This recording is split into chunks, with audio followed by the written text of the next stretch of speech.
예, 3부 시작하겠습니다. 이제 렌탈 시장이에요. 방금까지는 리세일, 뭐 아까 샤넬 테크라고 그래서 핸드백 사가지고 파는 게 주식보다 낫다고 우리 본업을 잊고서 우리 안다는 얘기를 했지만 또 놀라운 거는 이 패션 이 렌탈 시장도 엄청 커지더라고. 네. 이게 어떻게 보면 사업적으로는 상당히 커진 시장이어서 이 렌탈 시장도 좀 얘기를 해주시죠.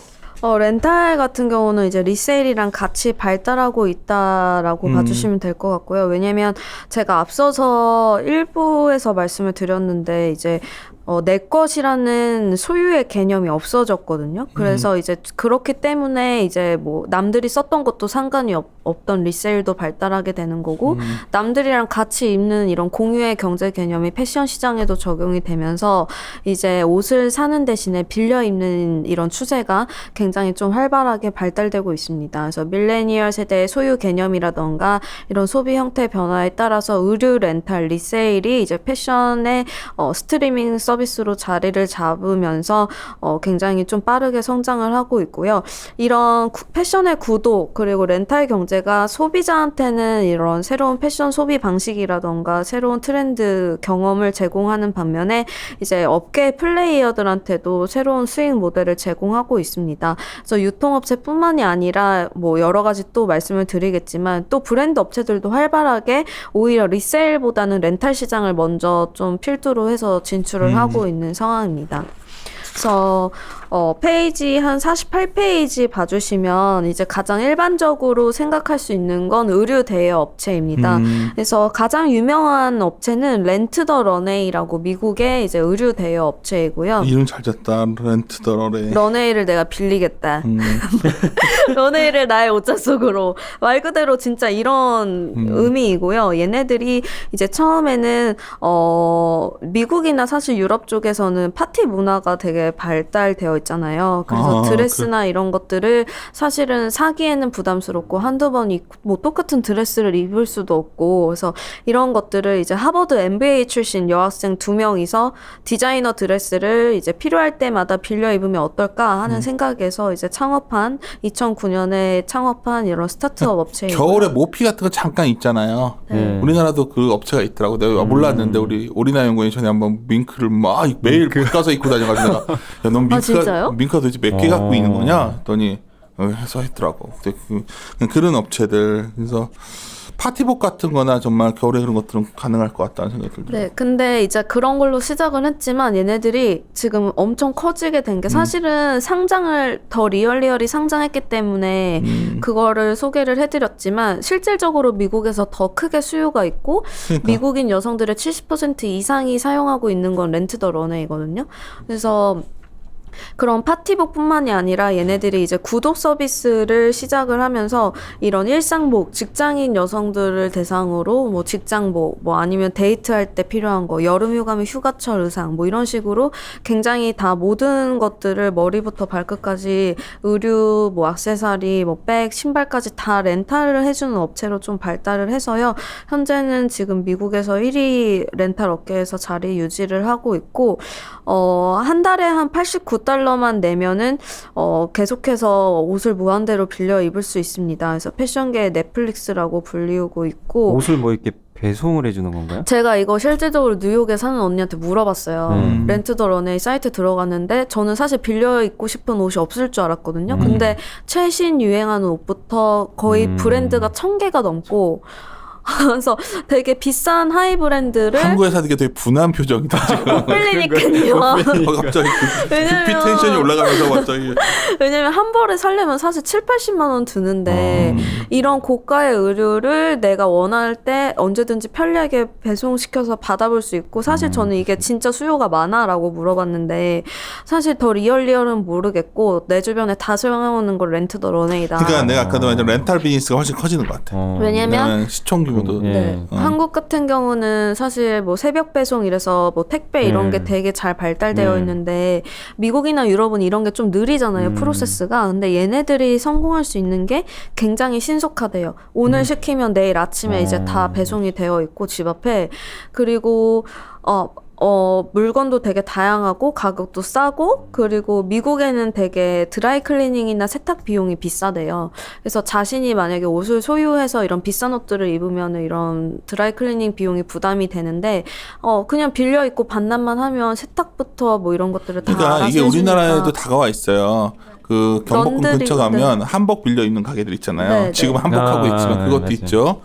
뭐 고궁 같은데 근처 뭐 옛날 경성시대 옷 해가지고 하잖아요. 근데 이게 이제 어떻게 본다면 더 진화하는 거지. 이제 우리나라에도 내가 이런 비즈니스 업체가 나오면 참 좋겠는데 있긴 있는데 그게 크진 않더라고. 그래서 이런 렌트 더 런웨이의 수요가 진짜 많고 굉장히 빠르고 신속하고 최근의 트렌드 빌려 입을 수 있는 옷들 웬만한 거 다 있기 때문에 그 언니도 이제 거기서 변호사로 일하고 있거든요. 그래서 회사에 이제 정장이라던가 수트 입고 뭐 파티나 행사 막 이런 거 있을 때는 또 그런 거 빌려 입고 해서 사실상 그렇게 쇼핑할 시간도 없고 하면 인터넷에서 뭐 클릭하면 다 오니까 그래서 안 일주일치 맞으면 어떻게 이렇게 빌려 입으면? 사이즈 다 있어요. 사이즈별로. 네. 그래서 놀라운 세상이다. 네, 그래서 편리해서 이거를 이용을 많이들 한다고 합니다. 그래서 렌트 더 런웨이를 소개를 드렸고 제가 좀 이 렌트 더 런웨이 48페이지에 의류 렌탈 서비스 모델 3가지 이거는 사이트에서 캡처를 한 거거든요. 근데 이거가 한국에 똑같은 모델이 있어요. 그래서 이분이 이 렌트 더 런웨이의 모델 비즈니스를 그대로 한국에서 적용을 해서 만든 비즈니스 같고 한국의 렌탈 기업에서 유일하게 살아남은 업체라고 봐주시면 되는데 52페이지에 그림 71번 봐주시면 이게 한국의 클로젯 쉐어라고 의류 렌탈 사업 비즈니스를 전개를 하시는 클로젯 쉐어? 네, 클로젯 쉐어가 이름이고요. 보시면 그림 71번이랑 그림 68번 보시면 거의 똑같죠. 그래서 얘네들이 유일하게 살아남은 애들이고 의류가 메인이긴 하지만 역시 렌트 더 런웨이처럼 백도 대여를 해주는 이런 플랫폼 서비스를 이 기업체 한번 제공하고 나도 한번 만나뵀으면 좋겠는데. 이 사람 저희 학교 사람이 창업한 거예요. 알았어. 아무튼 회사는 어떤 자전 계획 같은 게 있는지도 궁금하고. 네, 다음에 그래서- 얘기합시다 이거. 네, 네. 그래서 이런 업체들이 있다 정도로 이제 말씀을 드릴 수 있을 것 같습니다. 그래서 이 한국에 대해서 좀 더 말씀을 드리면 사실 재고가 가장 부담이거든요. 기업 입장에서는. 왜냐하면 내가 그만큼 많은 수요를 충당해 줄 수 있을 만큼 의류나 뭐 이런 백들을 재고를 쌓아놔야 되고 또 이런 것들이 유행에 뒤처지지 않으려면 계속해서 사입을 해야 되는 문제가 있잖아요. 근데 이 클로젯 쉐어가 좀 되게 똑똑한 게 그 앞에 제가 말씀을 드렸던 이제 뭐 온라인 플랫폼에 뭐 이제 개인 간의 거래로 이제 그 재고를 충당을 합니다. 그래서 쉽게 설명을 드리면 이제 고객들끼리 거래를 하는 거를 플랫폼만 제공을 해주는 업체예요. 그래서 렌트 더 런웨이랑 그런 P2P 플랫폼 업체를 결합한 형태의 비즈니스다라고 봐주시면 될 것 같고 만약에 쉽게 설명드려서 제가 안 쓰는 백이 있어요. 그럼 이 백을 이 클로젯 쉐어에 보내요. 그럼 얘네들이 알아서 그것들을 이제 다른 사용자들한테 빌려줍니다. 렌탈해주고 그 수수료만 떼고 나머지는 이제 저한테 다시 캐시로 돌려주거든요. 그래서 그림 72번 보시면 그래서 뭐 누적 수익 1,840만 원, 뭐 월 평균 수익 120만 원, 가방 한 개로 390만 원 벌었다. 누구 고객님 뭐 이런 식으로 이제 또 뭐 이제 발표를 해요. 그래서 자신들이 안 입는 옷을 이제 옷이나 가방을 여기에 보내서 추가적으로 부가 수익을 창출할 수 있고 기업 입장에서는 이러한 재고 부담 없이 그러한 옷들이나 가방으로 이제 다른 고객들한테 빌려주는 이런 서비스를 제공하는 이런 이점이 있습니다. 그래서 이 클로젯 쉐어는 한국에선 아니고요. 얼마 전에 8월에 이제 2018년 11월에 이제 싱가포르에서 법인을 런칭을 했습니다. 왜 싱가포르에서 법인 런칭? 한국에서는 좀 한계가 있다라고 생각을 했나 봐요. 왜냐하면 모델이 아무래도 비즈니스 모델이 좋으니까 넓게 하고 싶은 거구나. 그리고 중고나 이런 리세일에 대한 이런 아무래도 고정관념이 아직은 좀 보수적이고 얘네들이 싱가포르 대점으로 해서 이제 중국이나 이런 다른 아시아 쪽으로 좀 사업을 확장시키고 싶다라는 이유로 네 그쪽에서 법인을 런칭을 한 걸로 알고 있습니다. 재밌는데? 진짜요? 하나 흥미가 가는 네, 돈 냄새가 나서 네, 저도 돈 이게 냄새가 더, 나니까. 네.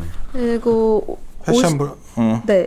그리고 브랜드 업체에서 유명한 건 이제 나이키 말씀드릴 수 있을 것 같아요. 그래서 56페이지 봐주시면 이것도 자료를 준비를 앞두고 이제 막판에 얘네들이 또 이런 사업을 런칭을 그쵸. 해가지고 그래서 그림 76번 보시면 이제 서브스크립션 구독하는 이런 비즈니스 성장률이 가장 높은 게 의류랑 키즈 산업 부분입니다. 그래서 의류 같은 경우는 굉장히 또 유행도 많이 타고 한두 번 으면 좀 많이 질리고 금방 낡기 때문에 아무래도 이런 빌려있는 시장이 발달을 한 거는 다 아시는 부분이고 키즈가 되게 저는 좀 의외였어요. 뭐 제가 아기가 없어서 그런지 모르겠지만 아기들 산업 뭐 유아용품이라던가 이런 신발, 의류 뭐 이런 것들 중에서도 렌탈 비즈니스가 굉장히 커지고 있다라고 합니다. 그래서 아기들 같은 경우에는 성장이 좀 빨리 진행이 되기 때문에 몇 번 못 입고 금방 맞아. 예. 네, 그래서 장난감도 옛날에는 네. 다 사줬는데 이제 네. 렌탈 많이 하죠. 네, 그래서 그런 것들이 이제 키즈 운동화나 이런 의류 쪽으로도 커지고 있다. 그래서 나이키 같은 경우는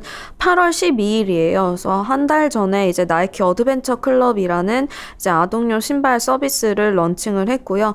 뭐 1년에 4개, 뭐 6개, 12개, 월에 한 달씩 이제 새 운동화를 이제 빌려 신을 수 있는 뭐 이런 서비스를 런칭을 해서 이제 구독을 할 수 있게끔 이런 서비스를 제공을 하고 있습니다.